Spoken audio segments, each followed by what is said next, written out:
So starting out with the transportation system at the turn of the 20th century, this was just before the auto age, as we say here. I'm just going to make some reference to the outline here. Local travel was primarily pedestrians, bicycles, horse and carriage. Autos were coming into the picture. You had railroad lines, you had suburban railroad lines, and intercity travel. Penn Station was opened in 1911, just for some context here. Grand Central Terminal 1913. We have an early example of multimodal. Let's see if we get this. All right, let me just tell you what I have up here. I have, as I said, I have some PowerPoints, but I also have some fairly old hard copy stuff. All right, this is a map of Long Island from the 1920s. It's published recently, but it's Long Island as it was in the 1920s. And then, you see whales spouting, and it's a very picturesque map. You can take a look at it later. This is Long Island, just a road map of Long Island here as it is today. And this is a road map of the New York, New Jersey area. I'll make reference to it from time to time. Then here, this is a map of the Port District from the Port Authority. It's an older version because it shows more detail. I have the newer version. It hardly shows anything. It's very schematic. That's the style these days, but you can't see anything. Like you can't find railroad lines. But anyway, this is an older one. It shows more of it. It does show the Port District line, which we can go into. And this is a really old piece of whatever it is you can see. It's falling apart. It's a map of the contraflow bus lane done at the time when the contraflow bus lane was put in. But I put it up here mainly to show the approach to the Lincoln Tunnel, which is still pretty much as it is, although they're rebuilding it now. Incidentally, this is not in the thing, but just going out of order. This is a quiz. Robert James cannot answer this question. How did the Port District line get established? Anybody know? This is the line here. It comes around here, which is the area within which the Port Authority has jurisdiction. Not total jurisdiction, but can do facilities if they get the proper legislative approval and all that. Anybody know? 25 miles from the Statue of Liberty. Yes and no. It is approximate. It turns out to be about 25 miles from the Statue of Liberty, but that's not the way it was established. It turned out that way. The way it was established is, this was established in the 1920s. There were all the railroad lines coming into the area, Erie, the Lackawanna, all the old names, Jersey Central, Pennsylvania, and they were coming in and they were highly competitive at that time. And so the idea was surfaced, a good idea, something that was actually done in Chicago, was to build a Beltline railroad around the area that would then intercept all the railroads, and you could then have freight coming in on one railroad moved over to another railroad and come into the terminal of the other railroad. Of course, the railroads didn't like that. They were all privately owned. They didn't want to have business from their railroad go to another railroad. So it was determined that you needed a governmental or semi-governmental agency to do this. You couldn't get any of the private railroads to do this. So they set up the Port Authority, and one of the things it was supposed to do was to build this Beltline Railroad, and the Port District line was established to be the territory with it, so that it would encompass where they might put a Beltline Railroad. That was how it was established. But then it came to be known as about 25 miles away, etc. And the reason that the railroad wasn't done, and it wasn't done until this day, and you can have your own theories on that, but as I understand it, the railroads remained so competitive that they couldn't agree on a plan. And so it wasn't done.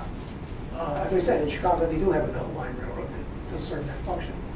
So we'll come back to that, and just while I'm on that, another little quiz. Here's the Tappan Zee Bridge. You should have a little clue. How did that line affect the location of the Tappan Zee Bridge? Anybody want to take a crack at that? Not Bob James. Yes, John. It was designed to be outside of the district. Yes, it's parallel to and 300 feet north of the Port District line. You can see it right here. Here's the Port District line, and here's, so it just happens to be the widest part of the Hudson River. It made very little sense from an engineering standpoint, but that's how it got to be done. Oh, just little bits of history here. All right, so we go into that. The government roles were very limited. Really, local transportation was in the local communities. The states had very little role in things. And the feds, they started something called, I think I have it here, maybe it comes later, but yeah, here it is. They had an Office of Public Roads, but it was in the Department of Agriculture. The reason it was in the Department of Agriculture was the main interest in roads was by the farmers. They wanted to get their goods to market. So they wanted to get out of the mud. And so it was, the importance of roads then was getting the farm materials to market. And that's why it was in the Department of Agriculture. And then I have one little example here of community connector and how things have changed over the years. Anybody here familiar with Queens? I know I'm in New Jersey, but anybody here familiar at all with the borough of Queens? Good. You know Metropolitan Avenue in Queens? Exactly. Good. I used to live in Middle Village. I used to live in Glendale. Oh, right next to each other. We were neighbors. We used to play basketball in the school in Glendale, right off of 80th Street there. Anyway, 6 or 7 places. here is Metropolitan Avenue. Let's see if I can find it. Well, it runs basically from the Williamsburg Bridge, that's all you have to know, out to Jamaica, Queens, in this area. All right? It was originally known as the Williamsburg and Jamaica Turnpike. Now, of course, turnpikes came about because they were usually wooden roads. You know, the old term plank road, because they would take the pike, the pole, and turn it when you paid a toll. That's where the term turnpike comes from. And then eventually, when we got the formation of New York City, it became Metropolitan Avenue. But in those days, that Middle Village got its name from the fact that it was in the middle between Williamsburg and Jamaica. True. And there was an inn there, Neostein's, where you stopped if you went from Williamsburg to Jamaica. You can't do it in one day. It's just a little history. All right, so we then get into, another very important point there, very important to the later development of transportation. 1898, anybody want to take a crack at what happened significantly for transportation and many other things in New York City in 1898? The formation of New York City as we know it right now. Prior to that, New York City was essentially Manhattan and the Bronx. That was New York City. Brooklyn was a separate city. It was a Kings County as it is now, but it was a separate city. Queens, this is an interesting one. Queens, I guess I can use this map. Matter of fact, this map shows it. Again, this is from the does it? No, it doesn't show it. It had been done by then. But here's Kings County, Queens County, Nassau County, and Suffolk County, which is very long. Prior to 1898, all you had on Long Island were 3 counties. You had Kings County, Queens County, and all the rest was Suffolk County. It was even longer. So at that time, there was a movement to put the western part of Suffolk County, make it part of New York City, or make all of it actually. And the people in eastern Suffolk County want to have nothing to do with that. So they formed a new county called, Queens went out from the Queens line, I correct myself, to the Suffolk line. All of this, what is now Nassau, and Nassau and Suffolk, was all Suffolk. So they created a new county, Nassau County, and the part of Queens that was sort of agreed to be in the city was what we have Queens right now. Anyway, the point is that when they created this, from then on, all the planning for highways, for transportation, Staten Island, over here, that was just a county of Richmond County. So that was all put together into the 5 boroughs of New York City in 1898.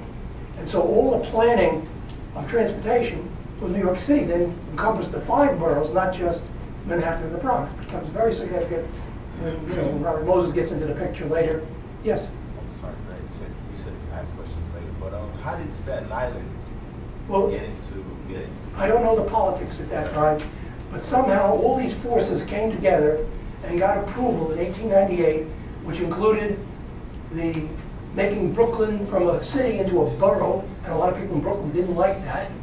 It was a separate city. It had its own mayor and city hall and everything. Queens, that piece of Queens coming into New York City, and Staten Island becoming annexed, becoming part of New York City. It all came together in 1898. I don't know, I can't go into all the political history because I'm not even familiar with all of it. But you can be sure there were a lot of arms twisted to get that to happen. Everybody wasn't popular, I'm sure. These days it probably couldn't happen. You'd have to have consensus, and you wouldn't have consensus, I'm sure.